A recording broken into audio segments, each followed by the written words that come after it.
Sumaya Chahir regresa un martes más con su espacio Más que Cultura, un lugar de encuentro de escritores, poetas, literarios y artistas en general. Esta semana la acompaña el poeta Francisco Muñoz Soler. Les dejamos en buena compañía con Más que Cultura.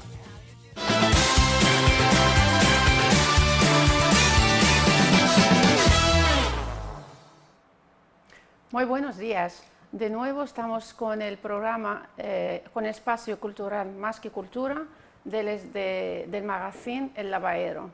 Como siempre doy las gracias a Valle por darnos paso.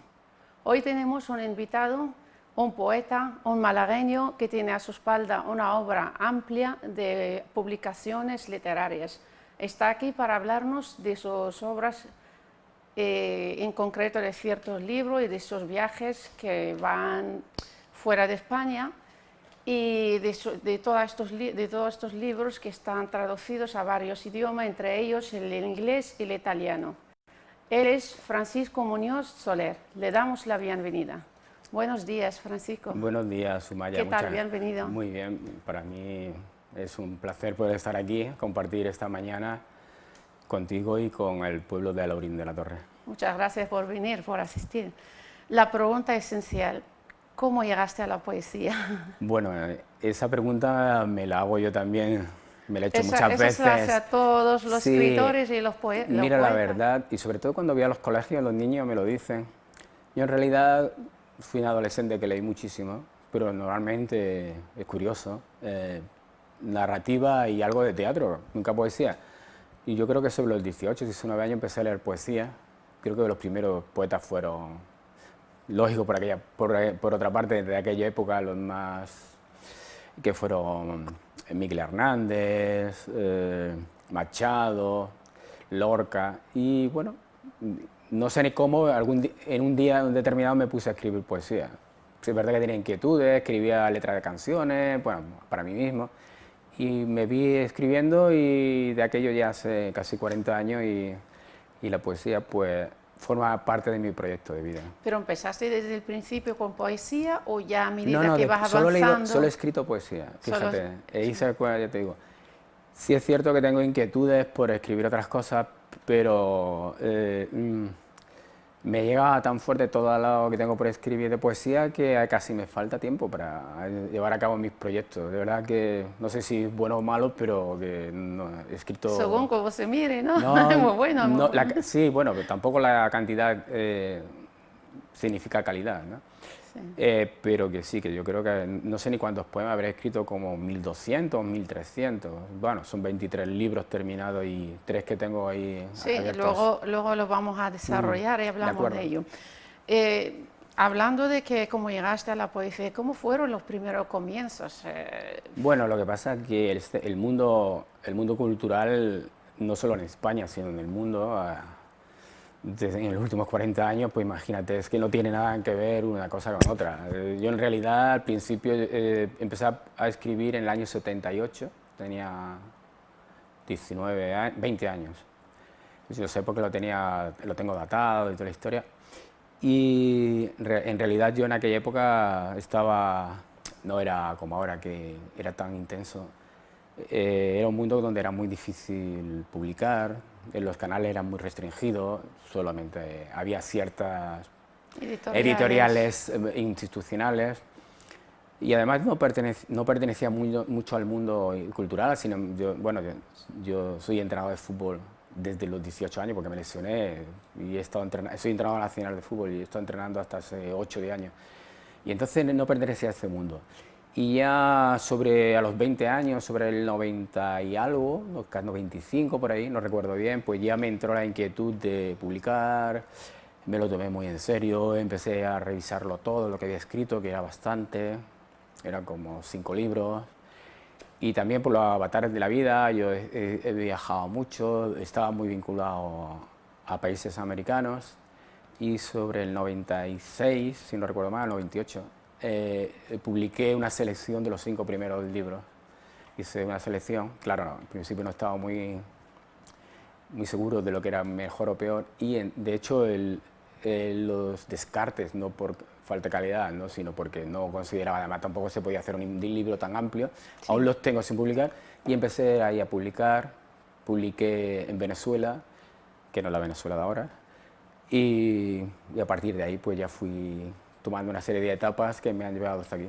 Sí, en aquella época tú dices que había muchas dificultades en el tema relacionado con las editoriales, ¿no? Sí, claro, era un mundo muy cerrado, muy restringido. Yo creo que a partir de esa época casi... ¿Pero por qué? ¿Porque exigían? No, porque realmente había pocos espacios para publicar y de alguna manera dependía demasiado de la voluntad de otras personas. No era mi caso tampoco que yo me sintiese discriminado, porque tampoco vivía mucho el ambiente cultural de aquí, porque no estaba mucho aquí tampoco en Málaga, ni vivía mucho el ambiente. Ya te he dicho que mis primeros, creo que 5, 6, 7 libros los he publicado en diferentes países de América.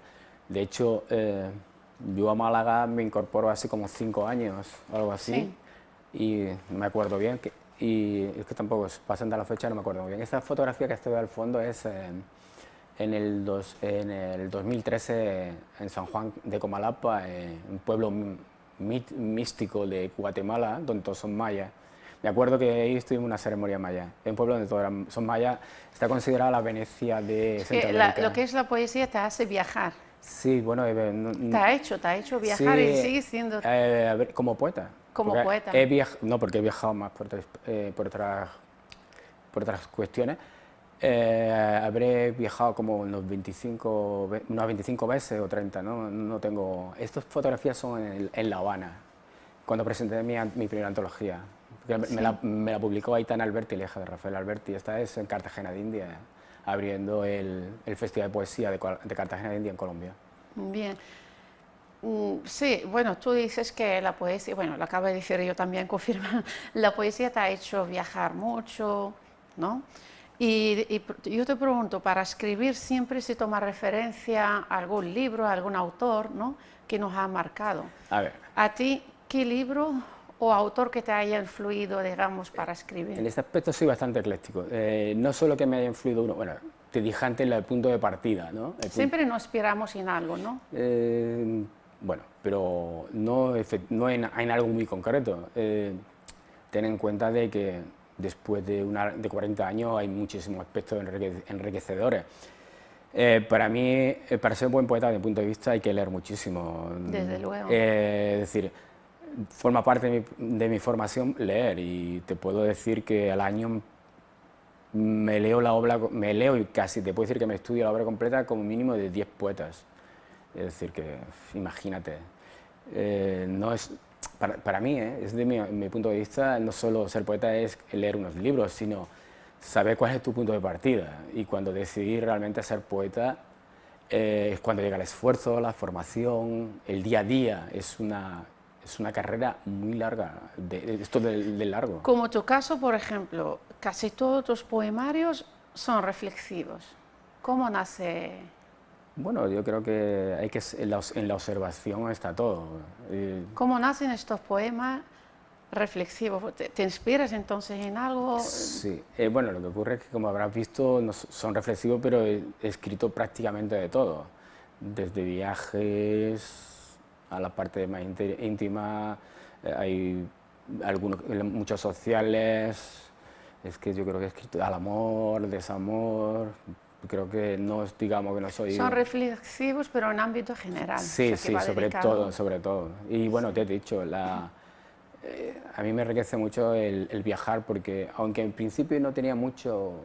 Aunque es verdad que tengo 2 libros sobre Cuba, no tenía una intención muy marcada de escribir sobre los sitios donde estaba, pero te vas ya impregnando de ellos y te das dando cuenta, bueno, pues la realidad del mundo. Y en principio, pues... Bueno, tú que eres marroquí, yo estuve en Tánger hace un año y algo, no recuerdo bien, en la escuela de traducción, y una de las cosas que le decía a los chicos es que todos somos iguales.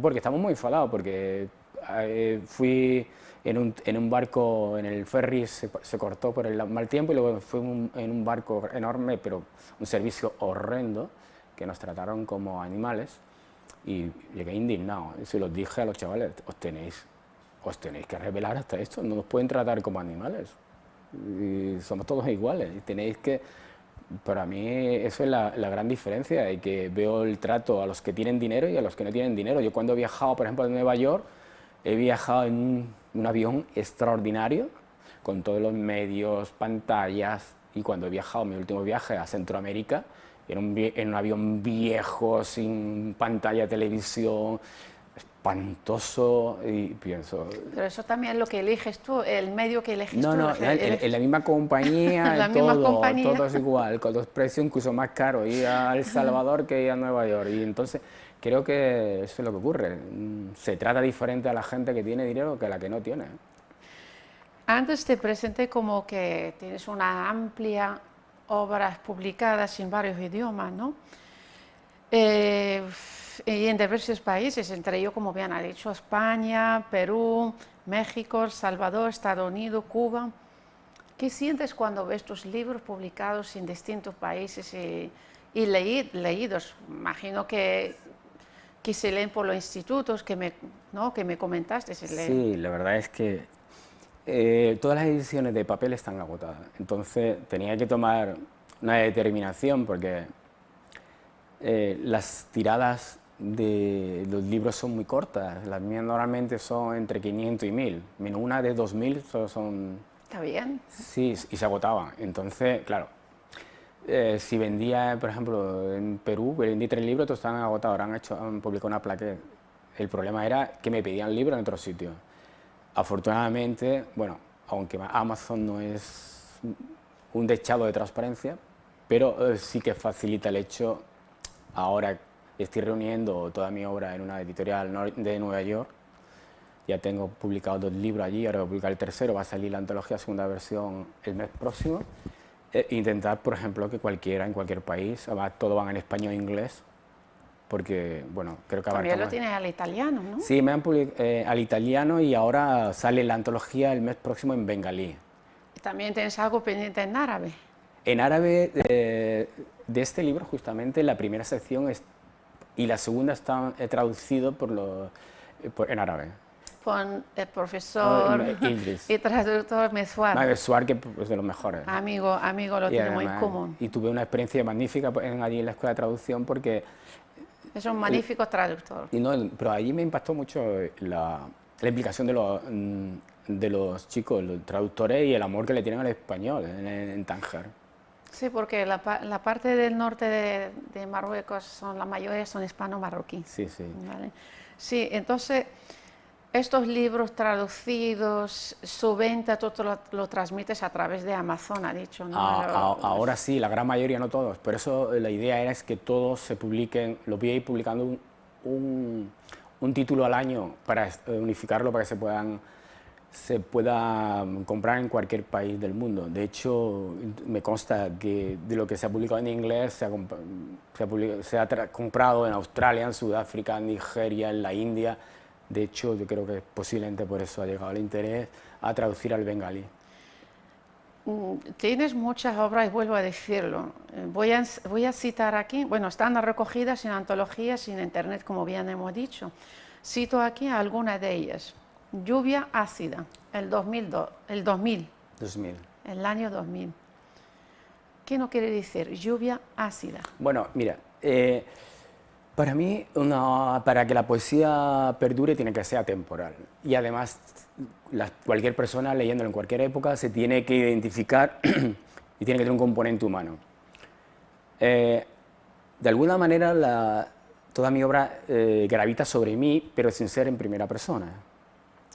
Y entonces escribo de diferentes aspectos. Lluvia ácida de alguna manera está emparentado con mi divorcio en aquella época.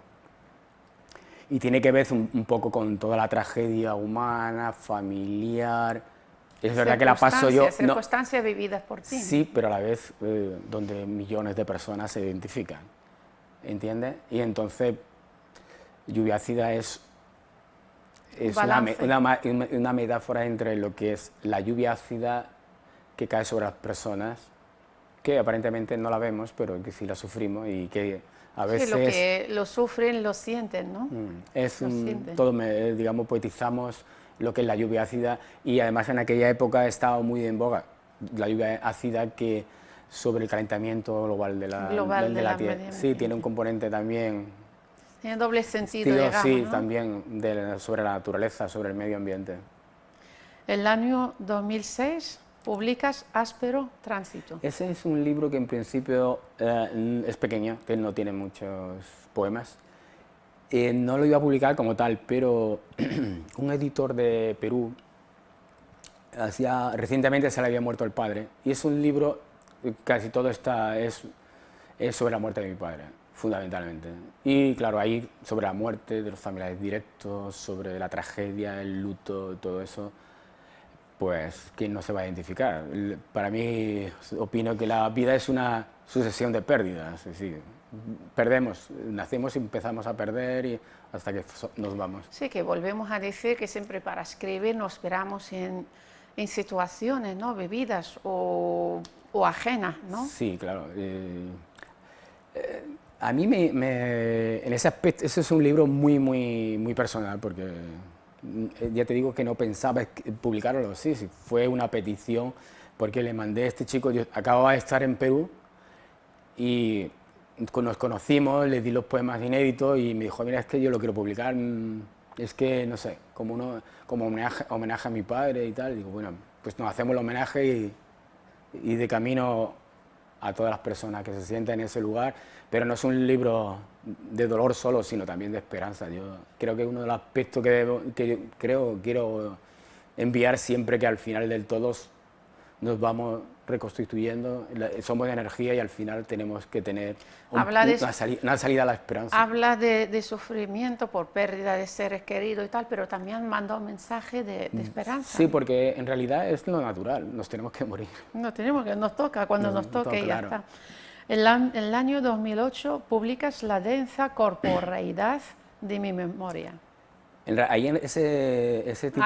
Ahí te identificas tú. Ahí hay, bueno, todo es en general. Ahí en realidad son dos libros. Y tenía dos libros porque, como te dije, tengo una época donde escribo muy compulsivamente. Es cuando ya me dedico más al...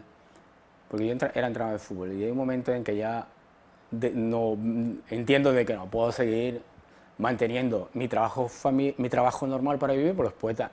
Afortunadamente, no vivimos de... Parece un contrasentido, pero es la gran verdad y es la gran suerte de los poetas, desde mi punto de vista, porque somos independientes, es decir, no dependo de la voluntad de otras personas para que me condicionen para qué tengo que escribir o tengo que dejar de escribir. Escribo lo que realmente entiendo que debo de escribir. Pero en un momento está la vida familiar, está la vida laboral, está el fútbol, además que hacía doble función porque no vivía solo exclusivamente, y escribía. Llegó un momento en que no podía ser. En la vida hay que tomar decisiones, y en 2007-2008 tomo la decisión de ya dedicarle todo el máximo de tiempo posible a la poesía, para formarme, para estudiar, para todo. Entonces, ¿qué ocurre? Que a partir de ahí es como si yo tuviese un tapón, y entonces me salen muchos, como escribo entre 2007 y 2010 como 5 libros, 6 libros. O sea, que quita el tapón y sale. Sí, no sé, es como un ímpetu, ¿no? Y entonces mi idea siempre era como máximo es publicar un libro al año, ¿no? Para que no se solapara. Y entonces veo que escribo uno en 2007, 2008, ya es 2009, porque no siempre se publica el libro el mismo año que se escribe, porque hay que darle porque eso retoma mucho. No, y porque hay que darle un tiempo, tiene que ver en una perspectiva. Hay que pasar por varios procesos. Sí, lo tienes que estudiar bien, te tienes que dar, a veces... Tener opiniones de compañeros, de expertos. Claro, y además hay libros que son temáticos y libros que no son temáticos, que van surgiendo y lo tiene que dar forma. En fin, que no es tan... No es fácil. No es fácil. Realmente hay que darle... Hay que ser muy cuidadoso y hacerlo con mucho cariño.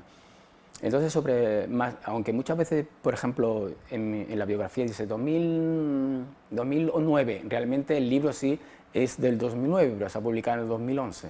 Lo digo porque para la gente que se acerca a la obra, como eso es tanto, que haya unos puntos de estudio más coherentes. Por ejemplo, yo he publicado antes Latido Íntimo, que es 2014, y después el último ha sido Zona Cero, que lo he escrito en 2013. Por circunstancias editoriales he publicado un libro antes que otro, pero para que quiera conocer, porque tiene de alguna manera, si los libros son muy seguidos, tiene, sobre todo el final y el principio, si no son temáticos, cierta relación.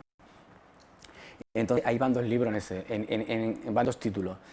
Y el título yo creo que por primera y única vez, porque yo siempre suelo poner los títulos. Eso digo yo, ¿cómo eliges títulos? Aquí, por ejemplo, el cuarto. He elegido unos cuantos porque tú tienes muchísimas publicaciones. Uno de ellos, Una flor erguida, 2009. ¿Cómo eliges estos títulos? Ese es el título de un poema. Ese poema lo escribí, creo que fue de los principios del 78. Es una pequeña. ¿Cuesta mucho elegir un título? No sé, a mí me parece que no. Yo tengo la impresión de que no. Personalmente. Creo que en parte a mí me han comentado amigos que suelo acertar bastante en los títulos y eso es importante a la hora de que se vendan. Tiene que estar relacionado con el contenido. Bueno, claro, sí. Luego cuando es en general, pues en ese proceso que hablábamos de estudiarlo y tal, le saca el título, aunque he leído que hay poetas que primero sacan el título y a partir de ahí hacen un libro como temático, no sé, cada persona es un mundo. Es distinto. Incluso para hacer un poema, a veces te llega el poema de una forma. ¿Siempre tienes un título?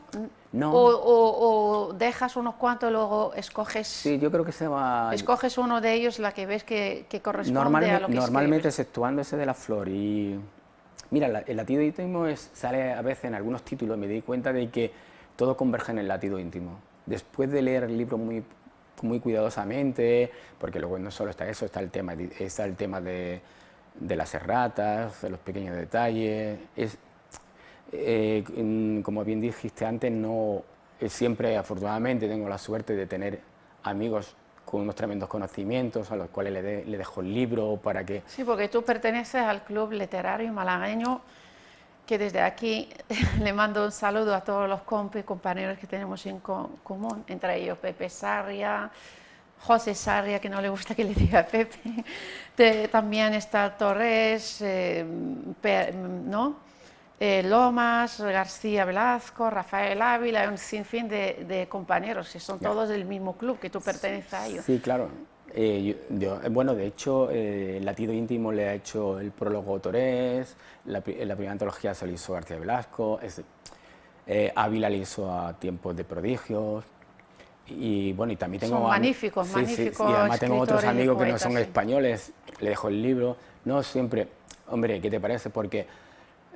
siempre gusta tener una opinión de otro Sí, hombre, claro, gente, ¿no? que tienes que más o menos tiene la misma perspectiva poética, claro. Y además tienes confianza en ellos, no que sepan, sino que además nos podemos tratar con confianza. No, también los conocimientos del otro que también aportan. Sí, porque ¿no? es que mira, cuando hay ciertos errores, lo interiorizas y no te das cuenta. Tú lo aceptas, uno lo acepta y dice, hombre, pero claro, lo ve el otro y te das cuenta. En realidad, a mí también me ha pasado con otros, es decir, yo también lo he hecho con otros.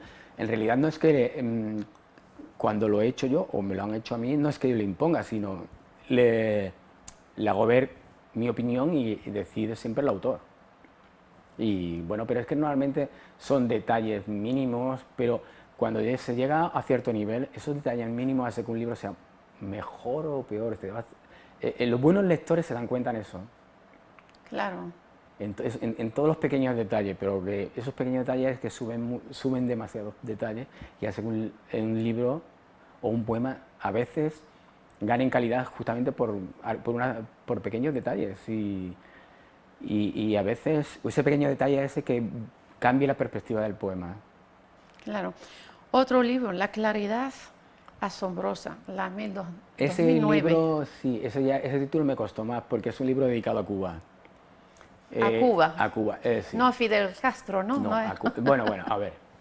En los países, los pueblos, tienen pues personas que lo dirigen durante un tiempo, pero la gente, como antes hablamos, se mueren, pasa, cambia la historia, todo es... Y forman parte de la historia. Sí, pero bueno, yo hablo del cielo de Cuba. El cielo de Cuba existía hace 500 años va a seguir, si no, no desaparece la Tierra, igual dentro de 500 años. Y entonces las personas que llegan al Caribe por primera vez, o a Cuba en este caso, por lo menos a mí lo que más me llamaba la atención era la claridad tan asombrosa, el cielo era muchísimo más, y la luz mucho más brillante, y mira que nosotros vivimos en la Costa del Sol. Exacto. Restauración y la voz del pensamiento, 2010. Bien, son dos libros diferentes, aunque Son dos. por cuestiones editoriales están juntos. Lo publiqué en México y... Seguimos por América, ¿verdad? Sí, porque antes me dijiste La densa de corporidad, se publica en Venezuela. En realidad casi todo aquí he publicado muy pocos libros, incluso ahora que estoy vinculado a España, bastante vinculado. Pero bueno, es que ya se ha internalizado todo. ¿Se reconocen mucho fuera de España? Bueno, esto es como todo. Eso es como que la casa de la madrastra o algo así, ¿no? No. Dices por el que es difícil que te reconozcan en tu casa.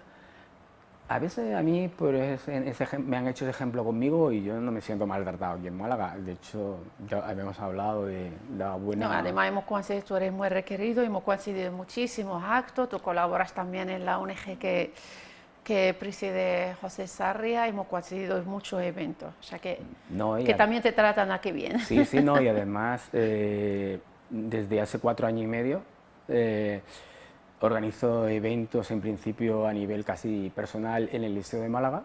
En el liceo, sí. Y después ya, en primer lugar Grupo Málaga, después sabes que la mayoría de los compañeros forman parte de la directiva de ACE, la Asociación Colegial de Escritores, y ya desde hace un año pues ya se ensambló con la asociación y ya digamos que son actos de la asociación. Entonces son 4 años colaborando con muchísimos poetas, imagínate.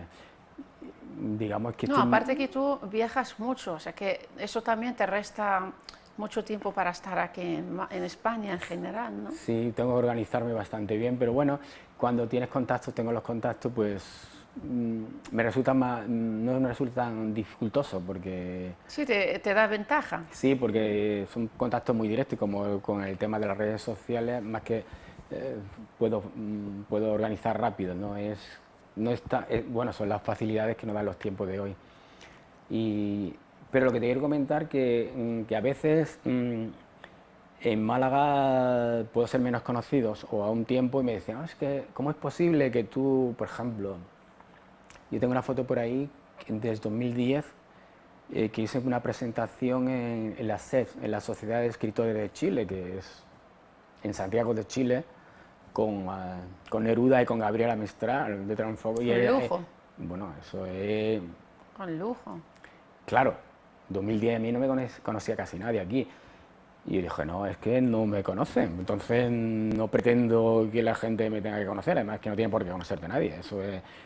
Pero es porque yo he hecho mi... Conoce por tus obras. Exactamente, claro. Pero no entonces yo creo que lo importante es que tú escribas, sí es importante moverte para que sean asequibles los libros, que es lo que te comentaba, y a partir de ahí el lugar te lo dan los demás. No hay que obsesionarse demasiado con la fama, ni con el reconocimiento. La competencia, con la competencia. Yo es que no tengo la competencia de ningún tipo. Lo importante es que tú realmente te exijas a ti mismo que te a gusto con lo que haces, que te formes y que tengas inquietudes, por ejemplo. Tú eres lo que quieres hacer. Sí. Poco, pero bueno, ¿no? Sí, bueno, yo intento hacerlo cada día, claro, cada día mejor.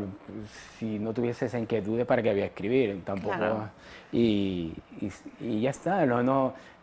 A mí una de las cosas que más me desagrada del mundo de los poetas, sobre todo ocurre, como viajo mucho, siempre suelo ir de invitado, suelo captar en muchas ciudades, sobre todo si son más bien pequeñas, las guerras intestinas entre los poetas de las ciudades.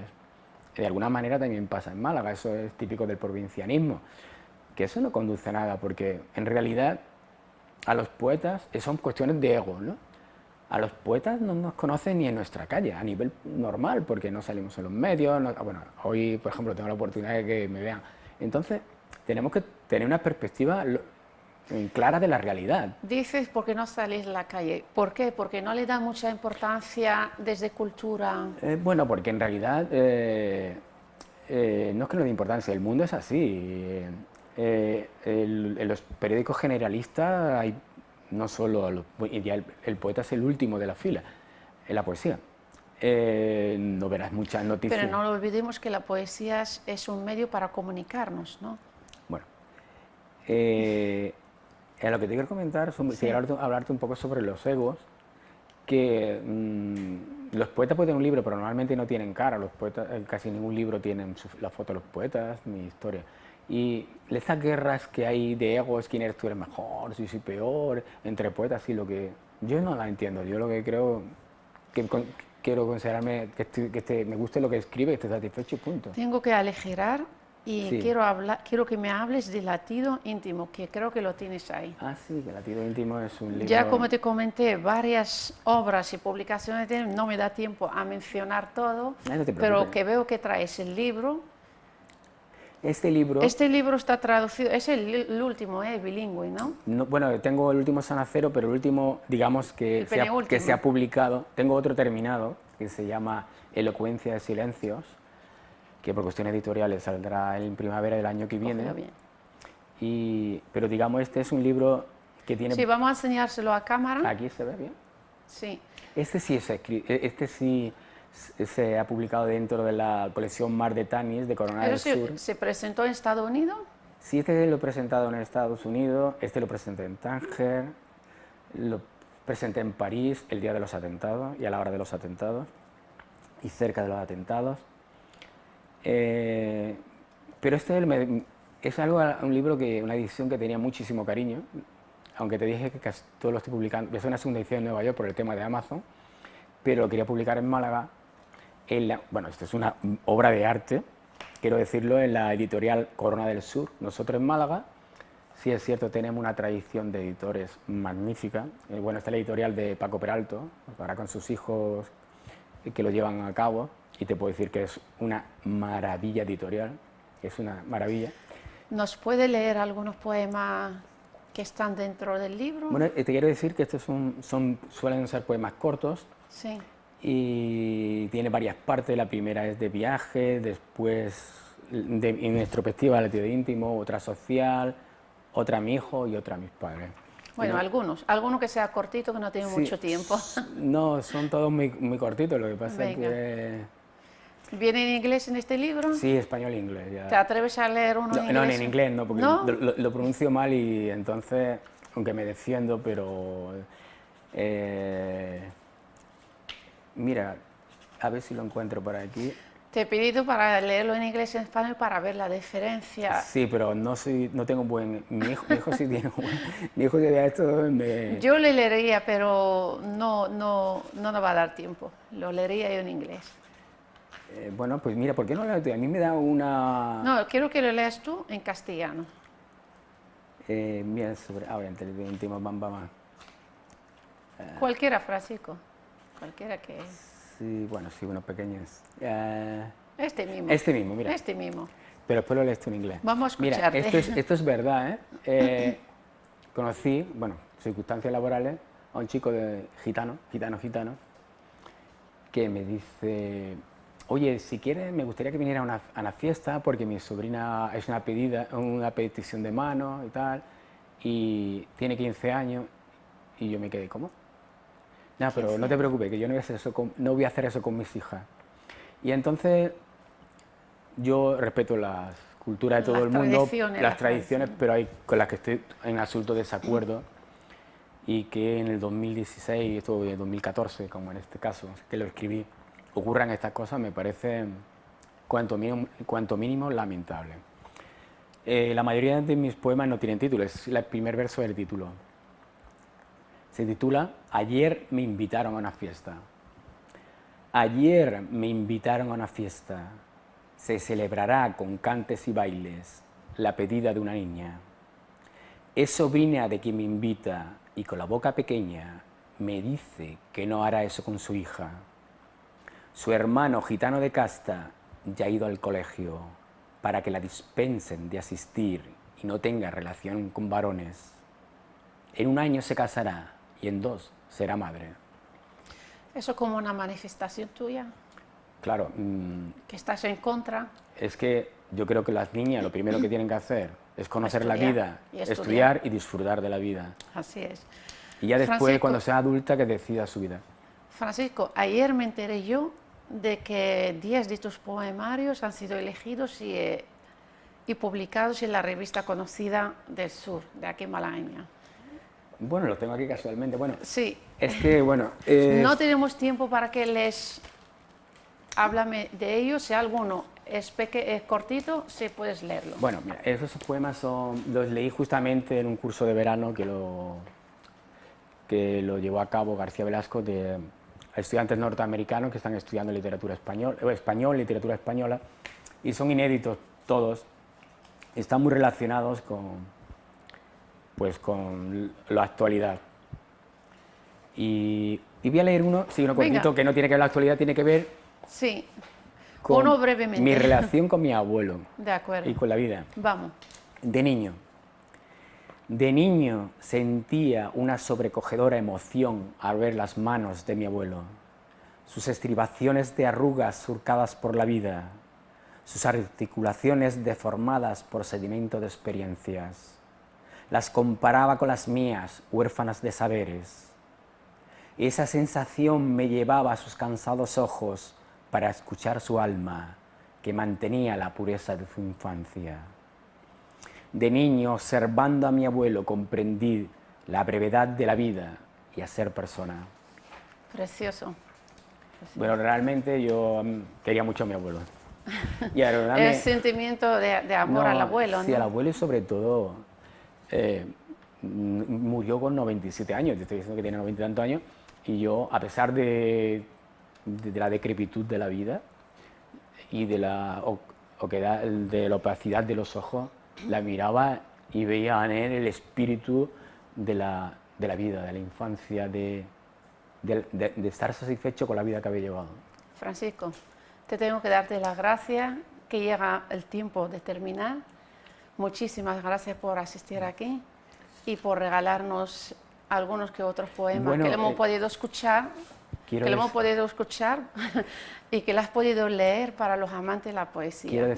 Quiero decir que, aunque solo ha traído uno, me gustaría donar a la biblioteca pública, pues no sé, como 10 títulos míos. Lo vamos a hacer, si te has olvidado hoy, pero lo vamos a hacer. Sí, bueno, otro día me lo vas a traer, lo vamos a registrar y lo donamos a la biblioteca pública. Para que todos los laurinos disfruten de la poesía, los amantes de la poesía. Bueno, por hoy nos despedimos de nuestro programa, le damos las gracias a nuestro invitado y muchísimas gracias a todo el equipo y hasta la semana que viene. Sean felices.